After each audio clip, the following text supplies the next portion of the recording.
Season 19, serial number 6, number 121, overall, it is, of course, Earthshock, written by... written by Eric Sayward. No, sorry, Earthshock, not Earthquake. Peter Grimwade directed.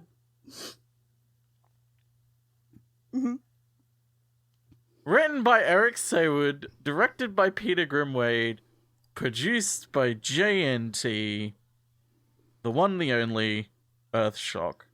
What happens in Earthshock, dear? An earthquake, right? Funnily enough, no. That's not what happens in Earthshock. I mean, kind of. Sort of. I mean, earthquakes did happen because of it. Anyway. I mean, I guess, but... We're in a quarry. We don't see them. We're in a quarry. But we know they happen. We're in a quarry, and there's people climbing up the hills, and there's men with guns and helmets, and they're going towards this thing that looks like a tunnel. And the lady who climbed is a white helmet who looks like a ping pong ball. And they're trying to figure out why things are happening. So they pull up a computer and find nothing, because maybe it's shielded. And White Helmet is like, oh no, they're dead. And Dollar General Brigadier comforts her, and he's like, it's okay. She was here discovering fossils with her crew. She's a paleologist and a geologist at the same time. There's too bad there's no signs of life down there. Cut to signs of life walking by. They're apparently going to go down there and find the bodies, because they have to. We also have this person who's sergeant, but asked if she believes the paleontologist, and she's like, yeah, sure, I guess, why not? And Frank Brigadier is like, I think she might be lying. Put her in the front. She dies first. Everyone is walking in the tunnels, and the signs of life walk up behind them. And back on top, we're watching the scanner, and a light flares up, and it's like, what is that? Signs of life keep walking, and we cut to a doctor talking about math, and the Black Orchid, and he seems entirely uninterested, and he thinks everything's a joke, and he's teased, and Math is very upset by the fact that he's teased, and you will never answer my questions, doctor. It makes me sad. And he's like, well, yeah, I'll give you more time. And Adric's like, yeah, no, you won't. And then you just like, just like how you got Tegan home, right? So we called the doctor out for being an egotistical piece of shit. I'm never wrong. And Adric's like, I want to go home. The Helder expedition is like, wow, this place fucking sucks. And White talks about sabotage happening, and the lesbians are flying the TARDIS. And we hear Adric being very upset and wanting to go to E-Space. And the doctor's like, fuck off, I'm not taking to E-Space. And Adric is like, I'm smart, I can do it, and then I'll go find Ramana. And the doctor's like having a fit, and Adric uses the computer, and it's like, only if they had actually said what they were thinking instead of what they're actually doing, and it is a whole thing. The expedition has an accident, by the way. The radios are fucking up. It's also fucking with the scanner, I guess, but then it stops, and White Helmet has heard a noise, and she's like, I know that noise. That was right before they died. So that's great. And, well, that's fine. Cut to TARDIS swooshing in, and the doctor's frustrated, Math is being a dick, and oh my god, the other one is being so immature, says them both. And Tegan goes for the Doctor Princess for Math. And she's like, do the calculations and show him it works, and then he can't argue with you, which, fair. And then on the scanner, there's suddenly more dots, which, isn't great. And he's like, wait, 2 hearts. What? That's weird. And Tegan's like, go make up with Adric, and the doctor's like, fine, but no E-Space. Princess asks him to at least look at the calculations, and he agrees. But the expedition is like, okay, well, let's go that way, because it's very scary. Set guns to stun, because, yeah. And life forms are all in black and just kind of walk off. Too bad Tegan points out that they can see in the dark, because it's phosphorus and bones and ooh, and stuff about dinosaurs. The expedition has gotten to the TARDIS, and they head that way, and the coordinates for the TARDIS, and they head that way, and it's close to where the crew was attacked. Meanwhile, hurt shoulder soldier needs to rest for a minute, and up top lady goes, well, why don't you go down? I'm gonna go down there after them, because they need help. And they're like, oh look, doctor, we found dinosaur bones. Let's talk about how cool they are. And then we can't seem to find the injured party. She needs to figure this out. Cut to them noticing the life forms, and the scanner goes off again. So we really need to figure out where it is, but we don't. Then we hear a person scream. More lights go out on the scanner. People are dying. It's all fine. We see the radio and a pool of goop that was Snyder. And we're still talking about dinosaurs, by the way, and how they were all fucking killed. The expedition is going And the white helmets eats. I'm running out of fucking breath. God damn it. A lot fucking happens. You know you can take a breath between each sentence, right? I do try to, but that's not how my lungs work because they are fucked up. But it's fine. Listen, you can have my lungs, I'll take yours. It'll work out. Anyway, the expedition is still going. White helmet chick eats shit on a rock, like she falls over, and then we call the, back up to the scanner and learn about the people fucking dying. And some soldiers head back, and the rest keep moving forward and find the crew and whatnot. And they're like, oh my god, who are you? The Sarge is taking people back, but the scanner is like, it's telling me it's near you. And this expedition has maybe found where the doctor is, and they all take cover. And the others find Snyder's body and go, revenge time? And the life forms show up, and this time it's for revenge. And they have no scanner readings, and then the sergeant dies. So, yeah, she wasn't gonna stick around or anything. The life forms are like, pew-pew, with lasers, apparently, as well. The Dollar Store Brigadier has found the doctor and gets a call about Sergeant Mitchell.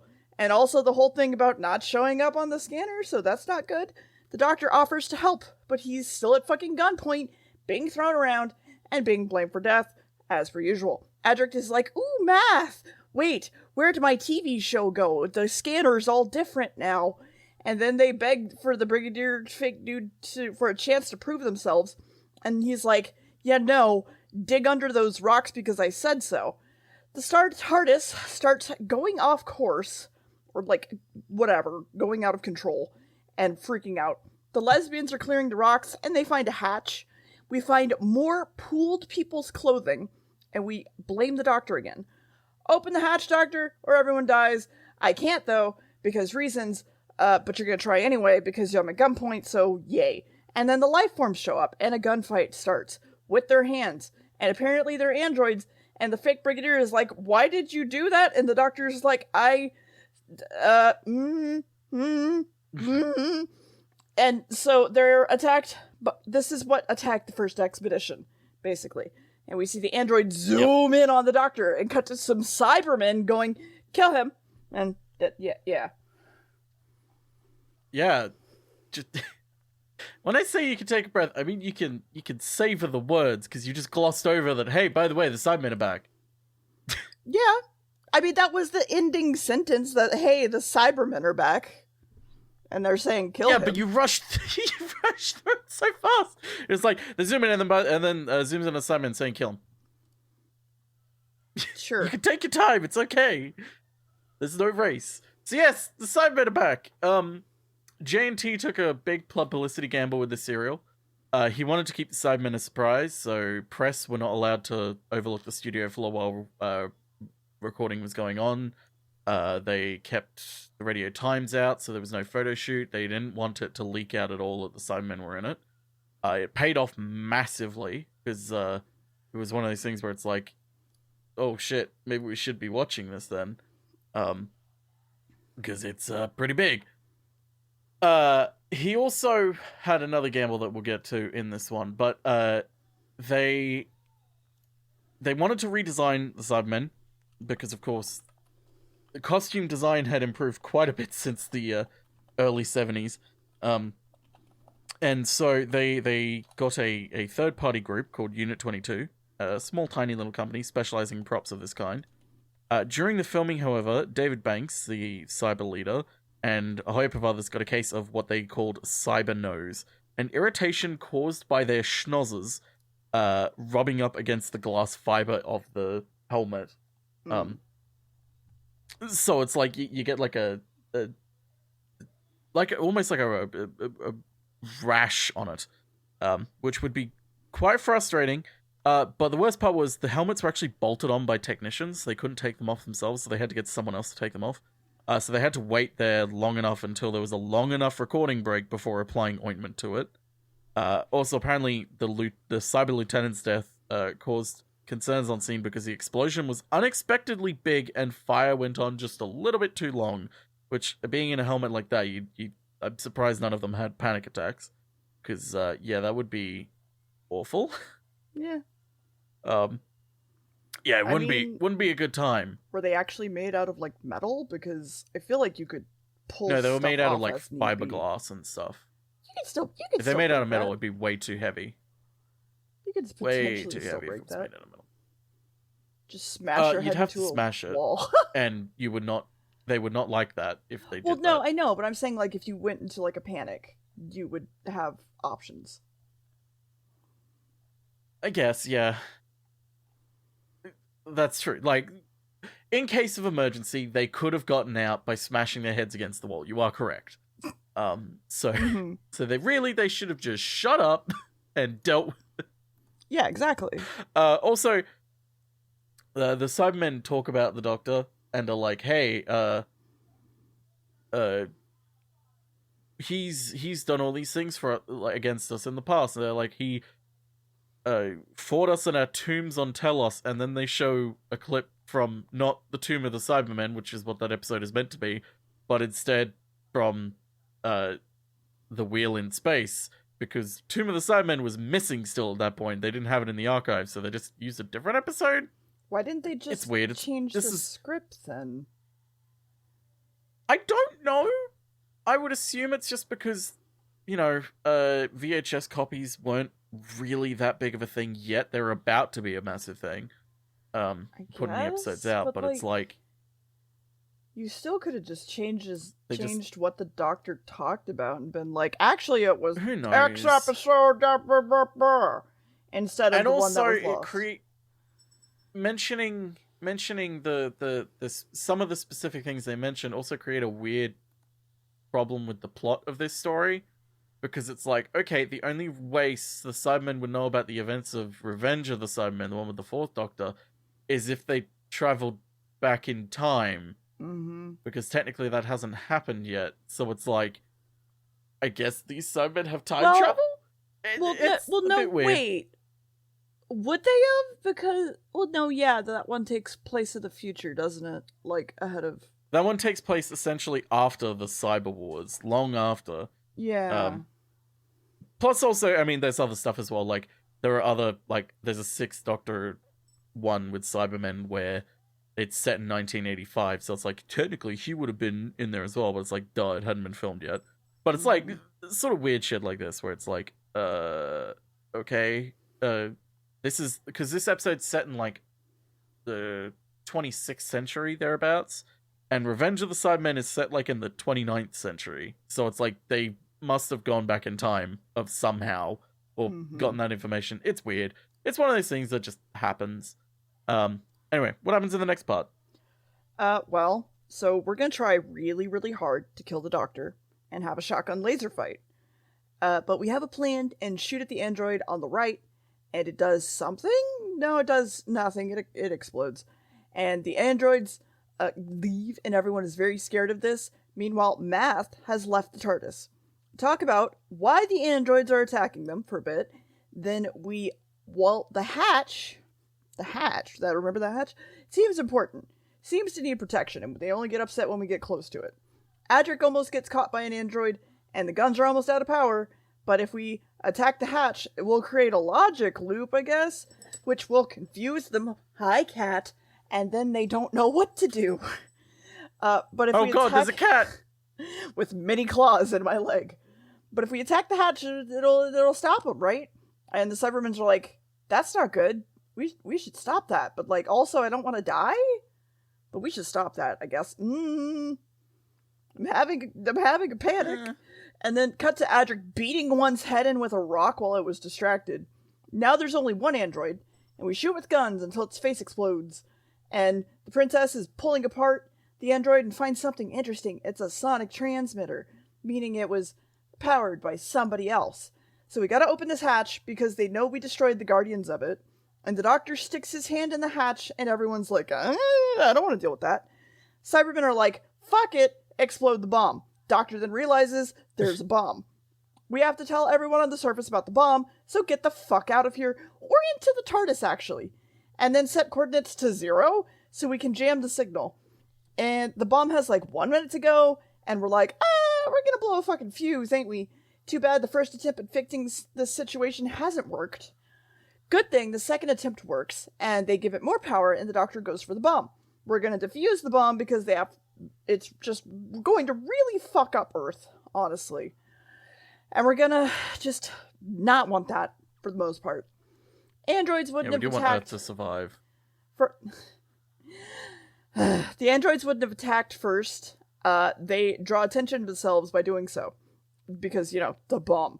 Anyway, we see the bomb is being broken through to by the signal, and the TARDIS is like, yeah, I can't help anymore. So pull out the laser cutter, cut a wire, hopefully it's the right one, and it was the right one. But wait, how are the Earthlings doing this? They're too dumb to do this on their own, are they not? And the Cybermen are like, okay, we should destroy this one dude who seems very smart, whoever he is. And the Doctor tries to have a conversation with Adric. Adric blows him the fuck off. Meanwhile, Cybermen notice the TARDIS and go, oh, I want that. And the Doctor's like, oh, well, I guess we should leave. We have to go to a specific place, Sector 16 or something. And the expedition wants to come. And they're like, if it's threatening us, we have to come. Call back to the first Doctor, second Doctor, fourth Doctor. And we talk about how he regenerates, and androids, and Cybermen, and all the things. So we lead the expedition to the TARDIS farther, then ask to talk to Adric again. Thanks for the help with the bomb and the android, but I guess we could maybe try to get to E-Space. And Adric hands the Doctor his math, and he's like, oh fuck, this is right. Sorry for the argument, but then Math is like, actually, I don't want to go home. I just wanted to prove myself because I'm a child. Up in space, two people are chatting and worrying about everything. Hi, Evie. That's the sound you make when you go to space. Space! Yes. Evie's here for the podcast, don't worry. The captain is coming aboard, apparently. Cut to the TARDIS landing and the Doctor and Math heading out to look around. And the captain is on a human ship. And also she's his mommy. And they need to get underway because money. And then there's apparently a problem with Earth and some scanning, so we need to go even without some of the crew who are missing. They need to get back to Earth and make sure that the cargo that they were assigned is brought to Earth. On the TARDIS, we get a beep, and then the freight has gone into warp drive. So that's not great. Some crew are like, yeah, I don't want to walk around that one area. It's kind of spooky, so nah. And then a security boyo misses that the Doctor is walking around entirely on the TV cameras. And the Doctor is still walking around, hasn't found any of the crew, tries to even stare directly into a camera. And the Cybermen are like, oh good, the freight is heading out. But then tells them about the Doctor and the intruders, and they're like, And Boyo is talking to the people who are searching the cargo area, and has spotted the Doctor. Adric mentions that they're being followed, which is what the Doctor wants, so who cares? But then they've lost the Doctor, and then they get lost, and too bad some people fucking scream and die. So the Doctor goes after them, and the Doctor is found near a dead body again, and the fucking kid finds them, and he's like, I have you at gunpoint, don't fucking move. Oh no, we execute murderers on this ship. Oh no. Whew. So, Captain Briggs was initially written to be a Sigourney Weaver type person in the script, and everyone was super baffled when J&T cast Beryl Reid, who essentially, if I remember right, was on like one of those Coronation Street like type soaps. Like she was a bit of an older actress at the time, and like she wasn't really known for like this type of role of like the gruff, strong, like heroine who's robust. Like so it's like, what? Why? Okay, this is a bit miscast. She did well considering what she got, but it's like it felt really weird. She also hated the science fiction dialogue. She said it was a strange experience, like, but she once asked during recording if like Warp Drive was off like a different show because she just didn't know anything science fiction. It was really weird. Apparently, she wasn't the first choice. Another was another soap legend sort of thing. But yeah, everyone was really confused because this whole story was meant to be like science fiction action in a sense. Like we're no longer having just like people talking. It's like we want to try have some more action in this, and they definitely wanted to riff off Aliens and Alien quite a bit. with different small aspects here. Like, coincidentally also, the cyberscope prop that they had, the one that had like the hologram and everything in the middle, was like made from parts scavenged from the Nostromo set from Alien. Because, it was still around at that point. So they were like, we need parts for a thing. This is vaguely science fiction. We'll just take this. Also, the digital readouts on the device that flash up a series of numbers are also the same. It's also the same sort of readout that appears in Alien on random monitors in the Nostromo set. It's really weird. If you catch that, if you ever watch the two, you can go, oh yeah, okay, sure. Also, when they were redesigning the Cybermen, they've threw around a hope of ideas. Someone wanted to remove the handlebars from the Cybermen costumes, but it got vetoed because they didn't want to lose that iconic part of them. Plus, also, Ian Levine, who's going to pop up more and more, the self-ascribed unofficial fan continuity editor, whatever you want to call him, pointed out that only the cyber controllers were meant to lack handles. Which, sure, whatever. It doesn't matter. Is it another idea was also to have... Sure, yeah. Another idea was to have some visible fluid in the tubes, which would have looked great, but would have been fucking awful for those in the costume, because that would have made it heavier and also more bulky, and just... If something went wrong with the costume, you'd get fucking liquid everywhere, which wouldn't be fun. Because who wants liquid everywhere? Also, Peter Grimwade was a bit of a wound-up director, and Eric Saywood, the writer, joked that if the guns on the set had been real guns, he would have been fucking shot by him, because he would get very wound up and very angry at certain points, which, considering certain aspects of Doctor Who at this point, is understandable, but also, yeah, it's not good to have anger problems like that on a show like this. Anyway, what happened in the next part, dear? Honestly, it's not good to have anger problems at all, but yeah, it's fine. No, it's Also, not. no, I was saying, like, the controller has no handles because he's the one that does the fucking, and all the other ones have handles because they get fucked. Yes. They're simps for the controller. Yes. Anyway, the general alarm has been sounded. The doctor's like, I didn't do this, what the fuck? And so we cut the signal off again and hear that the stowaways are caught, and Mom is only taking the money because of course she is. She only cares about the money.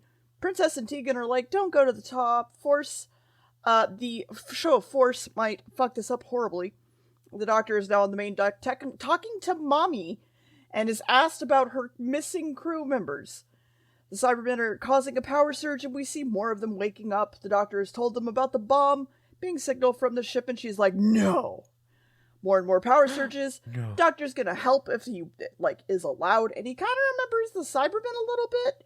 Everyone, take a gun, because the rectangles are blinking. That's not good.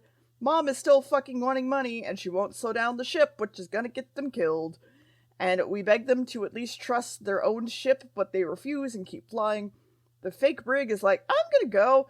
Tegan wants to go out with them, and she's like, give me your overalls, lady, and she leaves with the fucking brigadier. Mom is like, okay, fine, we'll keep up warp speed, because we can, I guess. And Math are talking about why it was a bomb. Why wouldn't a missile do it? Well, the missile wouldn't get through the red alert, right? And then the gunned crew are headed down to check everything out with the ship at full power. And there's too bad there's a fuck ton of Cybermen walking this way. They're gonna fuck everything up. The guards tell Mom about stuff on the move, and we finally see the Cybermen and the doctor too. Oh no, time for a gunfight down in the hold. While they advance without stopping at all. Mom doesn't want to withdraw men even though she can't win, because, it'd be a bonus. Oh no, the Cybermen are advancing super hard now. Boyo is holding the main deck at gunpoint and taking over command from Mommy and being a bully. We talk again about how to kill Cybermen and then threaten the doctor to shut up or die. Fucking fuck. Math is staring at his math badge and gets yelled at because it's apparently gold? Okay, sure. And we cut to the deck from the Cybermen, and in the hopes of survival, the boyo is on the floor and shot and maybe dead. What the fuck? We cut the deck off from the Cybermen in the hopes of survival, but boyo is shot and on the floor and maybe dead. Jesus, the Cybermen really want to go to Earth, so this is how they're going to do it. They're all silos full of Cybermen. Oh god, they're going to take out all of our air because they don't need it. Boyo's awake now. He's not dead. He's in pain. Brig is worried that none of the Cybermen were dead, so they might be fairly fucked at this point. The Cybermen are going to heat up the door so hard until it's gone, just to get in. The ship is powered by antimatter, by the way. So we need to tap into it and hopefully stabilize the shield. We talk about how the material needed to control antimatter doesn't exist, so we make a change to the vessel to constantly change and stabilize it, because they do this or they're dead. The Cybermen down in the hold are attacked by the expedition. Tegan steals one of their guns because they win against at least one of them. Well, the door is shielded up on the deck, and, well, the problem is the shield's soft, so they're breaking through it, but we catch a Cyberman in the door halfway, and we just kind of blow a fucking bomb. Well, there's a Cyberman that's injured, and we hear about our traitor. He's a guy, and he told him everything about the ship, I guess. So there's that. Who could be the traitor? We don't know. We blow a bomb on the other door, and now everyone is fucked, other than Kid, because it's fine. And the Cybermen are like, hello, Doctor, we meet again. I guess it's probably time to kill you. Actually, no, let's kill Boy. And so he lied about the number of people on the ship, so they don't want anything to do with him. So he's dead, for real. Princess is like, listen, if the Doctor doesn't come back, we're pretty fucked. Tegan and the expedition is worried about the Cybermen, more Cybermen, and whatever is making that horrible noise, which is more Cybermen breaking out of their cellophane. And the Doctor is watching them all come out and is like, oh no. Oh no. So, Radio Times carried several complaint letters about this episode. Most of these were about the fact that the dormant Cybermen were shown with cellophane wrapping, looking as though they had plastic bags on their head, and people were concerned that young children might try to copy this. The BBC took note, and it hasn't happened since. Thankfully. Which, you know, that's always great. Mm-hmm. Sorry, Stinky decided to jump up at the last second. And I'm worried he was about to knock my hands off. Other Stinky, seriously, get out of the way. Cat podcast. In episode 4, Janet Fielding lets out an unscripted scream as spoiler, she dives under the TARDIS console because someone shoots something and it explodes. And she lets out a scream, which was unscripted, because one of the sparks from the explosion had landed in her hair, and she fully thought that it was on fire. And because there was no opportunity to do a second take, it had stayed in the program because they couldn't do it again, so they just had to live with it. And it's very obviously a unscripted scream because you can't hear it on a mic. The microphone is clearly the boom mic is clearly somewhere else because it's being picked up in the background, which is one of those things where it's like, oh yeah, that makes a lot of sense now why it sounds like that. Also, Peter Grimwade absolutely hated the incidental music that was written for this episode. He tried to get Peter Howell, who did the theme tune for the 80s. Also, he had worked with him on Kinder earlier that season, but Howell wasn't available, so he had to stick with the theme, the incidental music for this episode initially, which I don't think is too bad. It's not great, but it's not terrible. It could be a lot worse. But anyway, what happened? Oh, actually, also I'll tell the story about I noted it because I already told you in the commentary, but because of the way these Cybermen worked, the actors inside, they had the real voices for the actors that would go through essentially an electronic filter, and the design of the helmet shows their chins as they're talking, so it's like, a little bit of organic still inside there. So what they do is they'd spray paint the mouth so it'd come up silver underneath, and they'd have their microphones attached inside the helmet. But microphones inside the helmet means they need to have battery packs in there. The battery packs would be taped onto the helmet on the inside, but because it would get hot and they'd get jostled around, they would slide down quite a bit to the bottom of the helmet, which was around their face, in that visible thing. And at one point, you can actually see in the show the mic pack had slid down David Banks' face, and you could see it through the perspex. It's a little black rectangle. If you look real close, you'll be able to see it. The solution to this was to spray the perspex so it couldn't be seen. So in some scenes, you actually you can't see his chin anymore because they've completely just spray painted it silver. Because they couldn't open it because they needed a specialist to open them up and then put the mic pack back, and they didn't have time to get the specialist, so they just fuck it. We don't have time. Spray paint it. It's fine. Whatever. Keep moving on. But yeah, what happened to the next part, dear? So that's not good that they're messing with the warp drive. Don't do that. And the Cybermen go, we're not that dumb like humans. Baka. And then the Cybermen are still walking around trying their best to find Tegan, and Princess sees them finally. That's great. Well, she knows what's going on now. Doctor talks about how they're locking off the coordinates because we've now become basically a flying bomb. There's also a conference on Earth that will kill some space presidents. The conference is about the war against the Cybermen, and their combined force would be too much for them.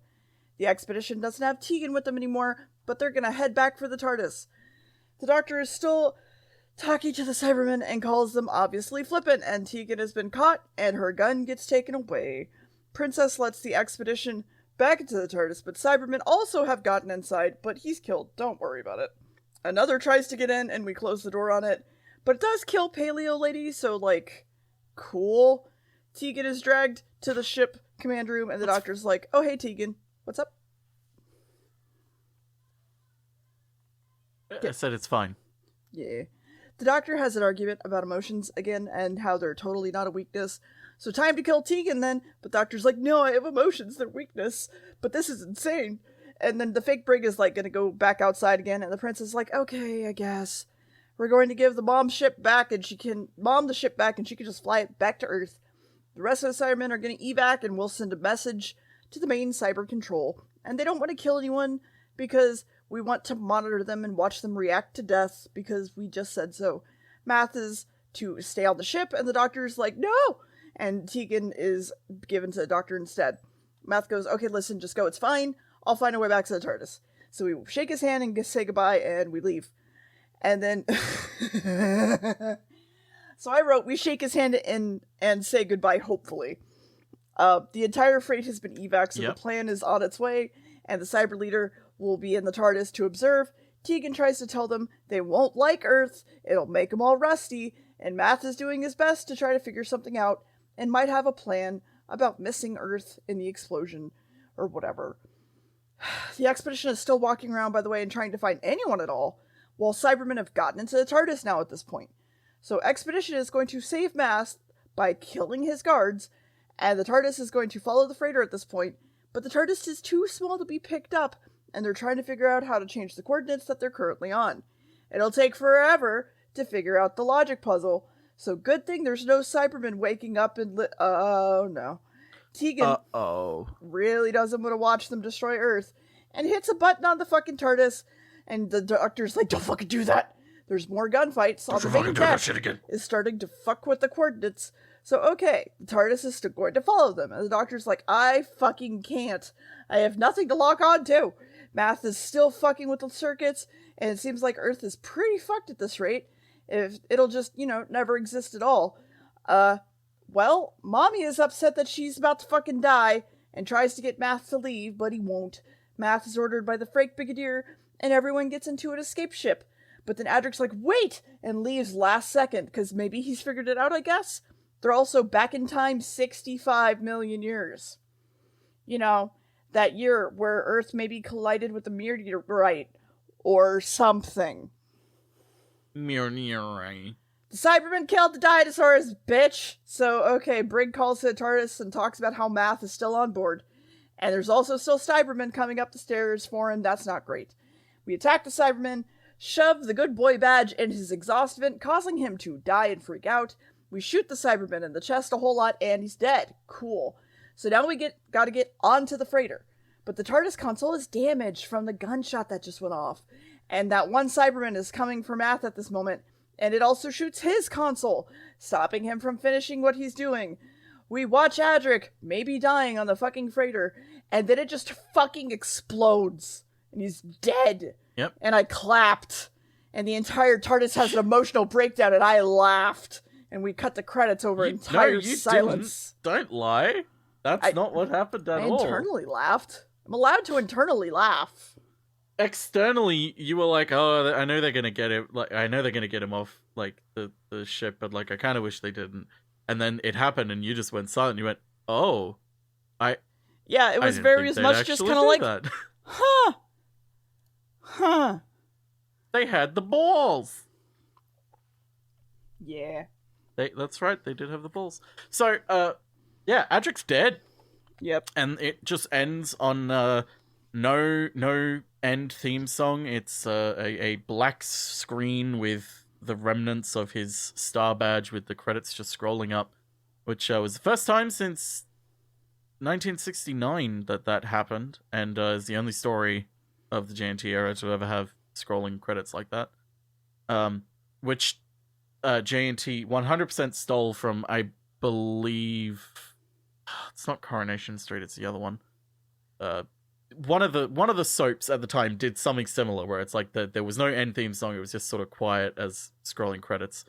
So it was like, okay, well, he's dead. That's it. Big Finish kinda. A lot of people say the Big Finish retconned it. I would say they didn't, because like Adric still dies. But they created they went on to explain, wait, Adric didn't die, but because of the explosion, he got sent to a bubble universe where it creates, because of an alternate timeline, shit happens, and he still dies. Like, he still dies at the end. It's not like, oh, well, now he can be saved by the Doctor. It's like, no. He still dies. But yeah, according to Matthew Waterhouse, his last day was really sad.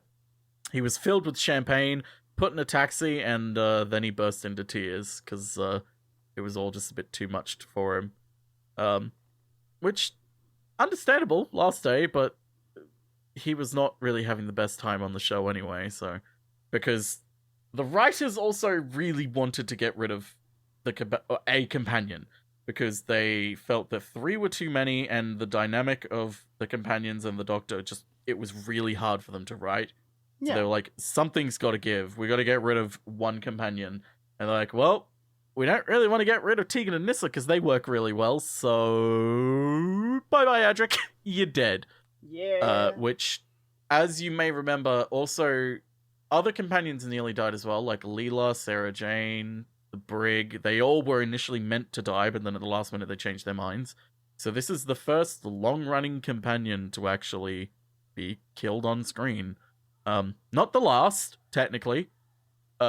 Technically not the first companion either, because there was a few in the first Doctor's era that we never got to, because lost episodes. But the first long-running companion for certain. But that's Earthshock, a monumentous episode with a lot going on, which... Like, they kept a lot... They had a real big gamble. They kept Adric's death a secret. They kept the Cybermen a secret. They were really and it paid off. Like, the viewing figures for this episode are pretty insane. It's like, Part 1 had 9.9 million. Part 2 had 8.8 million. But then it skyrockets again. And it's 9.8 million and 9.6 million for Parts 3 and 4. Like, it really worked for them. And it kept people interested until the end of the season. So, that's Earthshock. It's a shame that the DVD cover for it fucking spoils the Cybermen reveal. Because the DVD cover just has a picture of a Cyberman on it. And it's like, great. You couldn't keep the secret for this as well? Sure, whatever, Nope. fuck it. Because there's nothing else to make a cover out of. Yeah, well, it's a picture of, like, the Earth, and then a Cyberman, and then there's, like, a bubble of Adric. And it's like got this massive blue hue over it, over the whole thing. It's one of the earliest DVDs covers that they put out. It's pretty not great, in my opinion. Not as good as some of the other ones. Here, I'll send it to you real. Oh, shocking! I get it, because Earthshock. That's really funny, dear. Here you go. There's the DVD cover. Oh. Yeah, it's not that great. It's not terrible, but like, why don't our thumbnails really look like great. this? They do. They contain that. I... No, never mind. I was shitting on myself. But that's it's fine. Earthshock. What do you think, Earthshock, dear? I was pretty, it felt like it drags a lot to start because we've talked about this before. Anything with Cybermen tend to drag because they don't know what to do with them, right? In early episodes. But I don't know, having Adric die wasn't too bad, so a 7. A 7? I'll take a 7.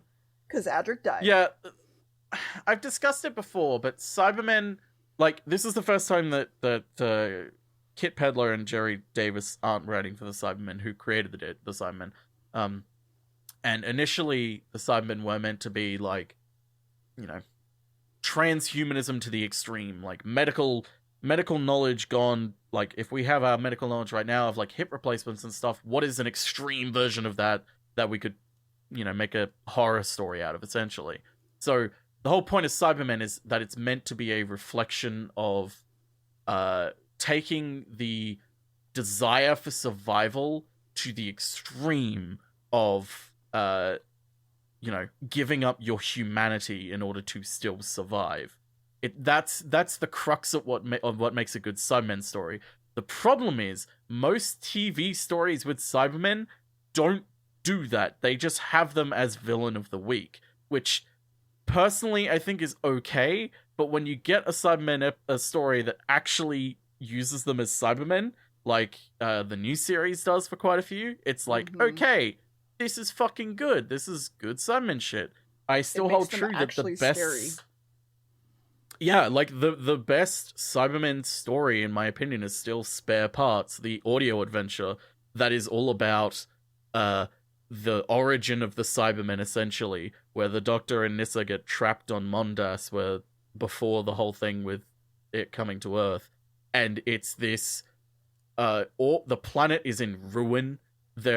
All these people are living in domed cities to survive because the outside those domes is just a harsh hellscape, and crops are failing. It's getting cold to the point where people are freezing to death, and it's they are holding on to hope that they can the people in charge are trying to improve us, turn us into these put us in these machines that can help us survive and turn our planet in put essentially a rocket in our planet to get us closer to a sun so we can live again.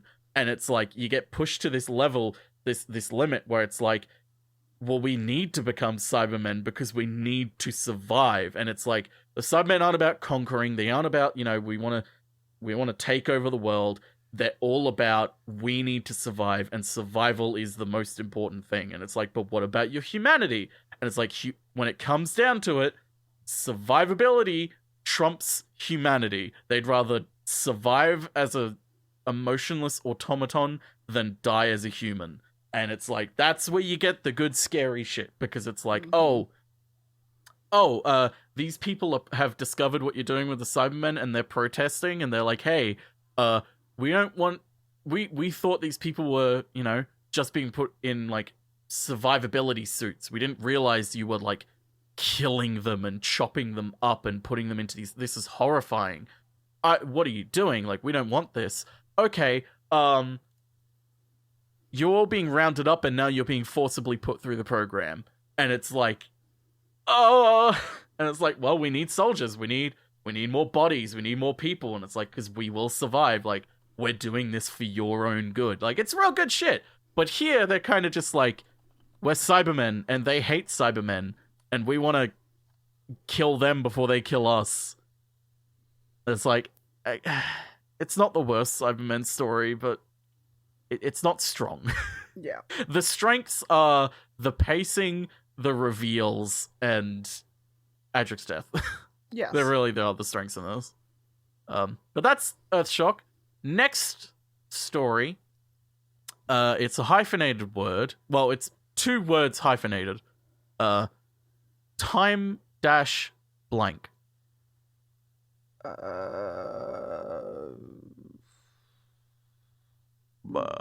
Race.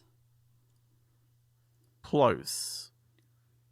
Okay. Close how?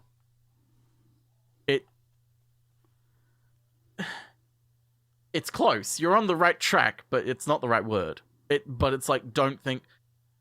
Just guess something else.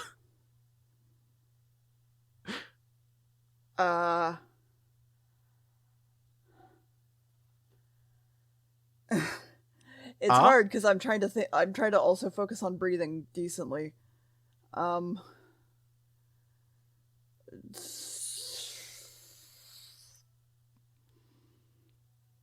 Escape? No. One more guess. Starts with an F. Oh.